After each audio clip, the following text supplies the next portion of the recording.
আসসালামু আলাইকুম বন্ধুরা, আশা করি সবাই ভালো আছেন। আজকে আমি আপনাদের আমার একটা বিশেষ বাগান দেখাতে নিয়ে এসেছি। আপনারা দেখছেন দ্য মিজানুর শো, আর আমি আপনাদের সাথে আছি মিজান।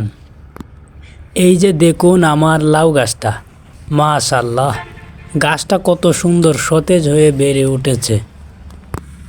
আর এই যে দেখুন গাছের প্রথম বড় লাউটা, একদম টাটকা আর বিষ মুক্ত লাউ। নিজের হাতের লাগানো গাছের ফল দেখার আনন্দই অন্যরকম। শুধু এই বড়টাই না, গাছের দিকে একটু লক্ষ্য করে তাকালেই দেখবেন এখানে আরও অনেক ছোট ছোট লাউ উকি দিচ্ছে। আল্লাহর রহমতে অনেকগুলো জ্বালিয়ে এসেছে। আপনারা দোয়া করবেন যাতে এগুলোও যেন তাড়াতাড়ি বড় হয়ে যায়। কাজের ব্যস্ততার মাঝেও সামান্য একটু জায়গা থাকলেও কিন্তু আমরা এমন ছোট বাগান করতে পারি। এতে মনটাও ভালো থাকে আর ফ্রেশ সবজিও পাওয়া যায়। ভিডিওটি ভালো লাগলে লাইক দিয়ে কমেন্টে জানাবেন, আর আমার ফেসবুক ও ইউটিউব চ্যানেলটি সাবস্ক্রাইব করে দিয়ে আমার পাশেই থাকবেন। ধন্যবাদ সবাইকে।